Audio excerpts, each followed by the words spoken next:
I think it's pretty egregious what's been happening to us the last few games. You know, a minus 31 free throw discrepancy.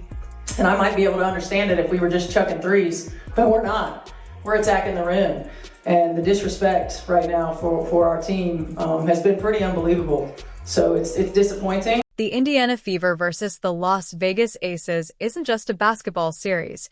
It's a heist unfolding live on national television. Indiana shocked everyone by stealing Game 1 in Vegas. But from that point forward, the script flipped.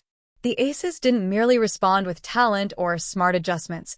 They had the referees in their corner, handing out whistles so lopsided that the contest barely resembled fair competition. Stephanie White refused to stay silent. In one of the most emotional post-game interviews of her career, she demanded nothing less than a league-wide investigation into the state of WNBA officiating. Fans inside Gainbridge saw it. Social media saw it. And the box score confirmed it. The Aces weren't defeating Indiana. They were being gifted wins. The tragedy? Those phantom whistles overshadowed the grit, resilience, and sheer heart the Fever brought to the court every single night. So, what do you think? Will the WNBA actually clean up this mess, or let it slide? Disappointing, you know, that it doesn't go both ways, or it hasn't gone both ways. But we also can't allow that to consume us, right? Like, we've got to be able to play through that. We've got to be able to control the things that we can control. Let's be honest. This wasn't Indiana's first time battling two opponents, the team across from them and the officials clutching whistles. From the opening tip, it was crystal clear where the favoritism leaned. Game 1 set the tone. Las Vegas couldn't find an offensive rhythm, so they relied heavily on free throws just to stay afloat. Meanwhile, Indiana's tough, physical defense, their ability to body up cleanly, suddenly morphed into foul trouble whenever the referees felt like calling it.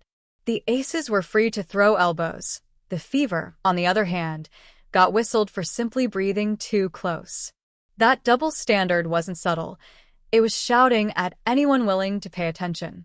Steph, why don't you think you were able to find any flow? And when that was the case, what are you trying to do to jumpstart things, maybe on the defense? Well, it's hard for us to find flow when there's a foul call every 10 seconds. I mean, it just really is. You know, and when they're at the free throw line, we can't get up and down the floor. And that's a challenge. They were much more aggressive and physical defensively. And, you know, we didn't counter that with our off-ball actions or with our back cuts. So they took us out of our comfort zone. I mean, offense is about rhythm, it's about timing, it's about spacing. We allowed them to do that, and they kept us from doing it. By Game 2, the truth was undeniable. The whistles didn't just appear, they dictated the entire pace, yanking Indiana out of rhythm time and time again. By Game 3, the bias had grown into a wall the Fever simply couldn't climb. The moment that captured it best came in the third quarter. Aaliyah Boston, Indiana's anchor, challenged a foul call on Jackie Young. Stephanie White immediately signaled for a review. The bench was ready, the crowd was braced. And the officials? They acted as if nothing had happened. They flat out ignored the request. Seconds later, Chelsea Gray drilled a three, flipping the momentum on its head. A'ja Wilson is 1 for 12 as a foul is called on Boston, and that will be number 2 on Aaliyah Boston. You saw Indiana picking up full court pressure defensively, and if you're Aaliyah Boston, that's the one spot on the floor you do not want to get a foul called. And Stephanie White is trying to challenge it and did not call the timeout in time. Gray in the corner.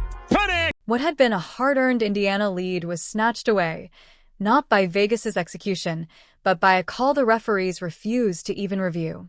The Gainbridge crowd erupted in disbelief, their cheers twisting into boos and raw fury. Within minutes, clips of the sequence went viral, with fans and analysts alike pointing to that exact moment as undeniable proof of rigging, and those breakdowns exposed more than just a single missed review. They highlighted a disturbing pattern, flops, elbows, and cheap shots from the Aces, that somehow remained invisible to the officials' eyes. 2-minute recap from last night. So A'ja Wilson pushes Howard in the back. Howard pushes her in the back. It's a foul on Howard. Look at this. Aaliyah Boston gets totally fouled by Alyssa Smith. Like, it's obvious, but no call. And then Asia Wilson gets the call for not half as much. And then Alyssa Smith gets the call for not even getting touched. Here's a replay just to prove it to you. Yep, didn't get touched. That's when it stopped looking like oversight and started feeling like an agenda. Just watch the tape.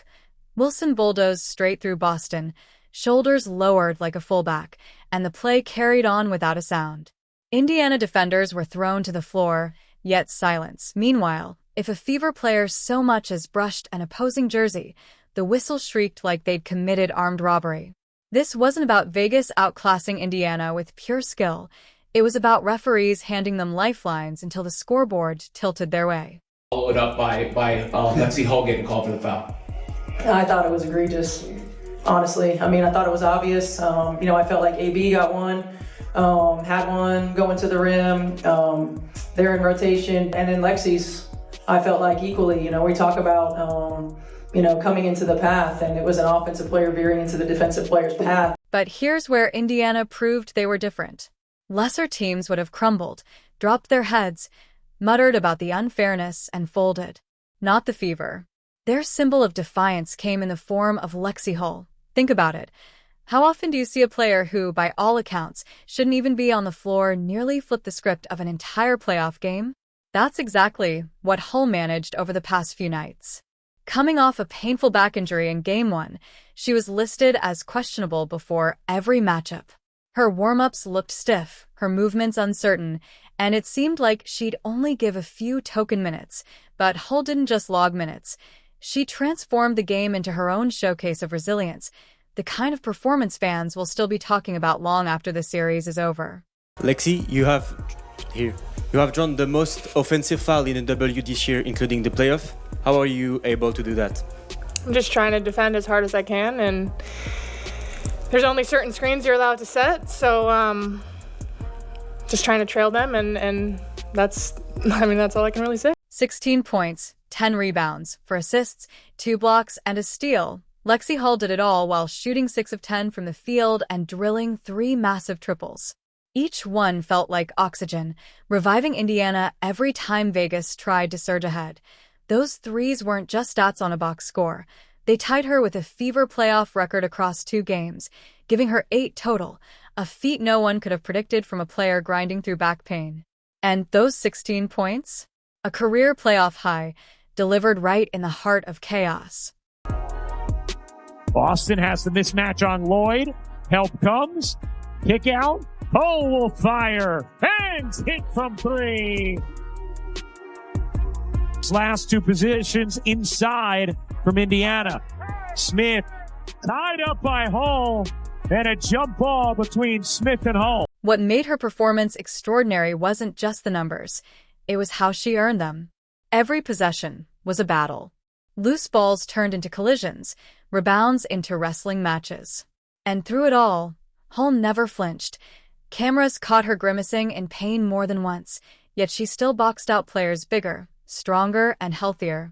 She threw herself on the floor for loose balls, sacrificed her body for rebounds, and still had the composure to bury threes on the other end. Every play she made wasn't just worth points. It pumped life back into the Fever every time officiating tried to drain them dry. On the left side of the floor, just a clear out, letting Jackie Young go to work. Jackie Young with 17 points. Boston to the corner. Hull, catch, fire, and hit. Correct call. Evans dishes. Ray whips a pass inside. What a denial from Lexie Hull. The Hull able to save the play. 12-point game, a little under 2.5 to go. Hull hits Indiana's first field goal of the quarter. And that's exactly why fans rallied around her. Gainbridge wasn't blind. They knew what they were witnessing. A warrior pushing through pain because her team needed her. Every rebound she fought for, every shot she buried, pulled the crowd right back into the game. Even when the whistles tried to choke out the energy, Hull's effort became the beating heart of Indiana's resistance. Back to Hull, wide open 3 is good. the floor that she wants, doesn't it? It does. Mitchell, connect. Here's Mitchell. Mitchell, one more. You bet. But that's what made the night sting even more. On the very night Lexie Hull delivered the best playoff performance of her career, the conversation wasn't about her. It wasn't about her 16 points or her gutsy 10 rebounds. It was about referees tilting the game. The spotlight that should have celebrated her courage was hijacked by controversy, and maybe that's the perfect metaphor for the Fever themselves. Underdogs, underestimated, constantly shoved aside, yet still standing tall. Put it in perspective. On one side, you had Hull, dragging her body through pain, giving everything she had for the sake of her teammates. On the other, you had Wilson, the league's so-called MVP, largely invisible when it mattered most, propped up only by whistles that handed her opportunities Indiana never saw. That contrast tells the whole story. One team earned it with sweat and sacrifice. The other was carried by officials who seemed more interested in protecting the Aces brand than allowing the Fever's fight to shine. Offensive foul, practically a football check, and the Aces score. So now the Aces cut it to 2, and then Aaliyah Wilson sets an illegal screen, and they tied things up. And then Lexie Hull gets called for a foul for doing nothing when they just had 2 illegal screens they didn't call. All right, so this is fair. Same thing happens on the other side, but they don't call a foul for Kelsey Mitchell. So Aaliyah Boston gets called for this foul for getting her arm grabbed, but Stephanie White can't challenge. They won't let her. That's the second time this game they didn't let her have her challenge.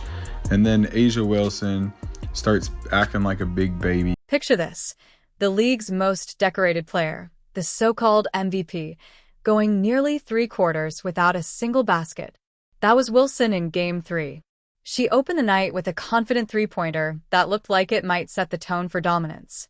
Instead, it became her lone highlight of the first half. By the break, she was 1 for 11, a shooting line that would embarrass even a rookie on a 10-day contract. She eventually limped her way to 6 makes on 20 attempts, finishing with just 13 points on 20 shots. Let's be blunt. That's dreadful. Not just below her standard. Dreadful and flat-out unacceptable for any WNBA starter, let alone the reigning MVP. Instead of imposing herself inside, using her strength to dictate the paint and set the tone the way she's been celebrated for, Wilson drifted outward, settling for contested fadeaways and mid-range prayers, visibly rattled by Aaliyah Boston's relentless defense. And then here we go. She gets a foul call with a 3-point game for, I don't know why they called that foul, but it's the third quarter and they want them to win. So here we go. Ace is up by 3. They call another foul for Aaliyah Wilson that isn't a foul. All right, so then they call another foul on the Fever that isn't a foul. And then to end the game after it's out of control because the Fever had a 6-point lead, but they kept calling fouls, another foul for Aaliyah Wilson that's not a foul. Ball don't lie, Aaliyah missed 11 shots in a row during this game. Vegas didn't need Wilson to play like an MVP, and that's exactly what enrages fans the most. Even as she bricked her way through 3 quarters, the Aces still walked away with the win. Not because of her, but because everything else tilted in their favor. Jackie Young delivered a performance that carried them across the finish line, dropping 25 points and silencing Fever rallies with dagger jumpers.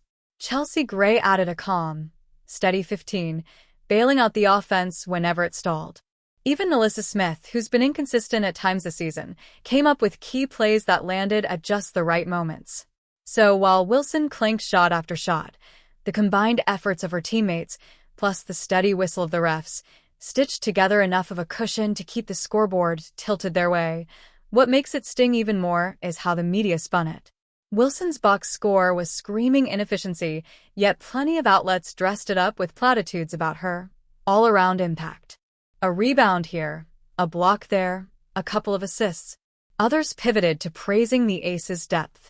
But what got lost in translation? The real reason Wilson struggled in the first place, Aaliyah Boston, possession after possession, Boston walled off the paint, denied space, and forced Wilson into low percentage, uncomfortable looks.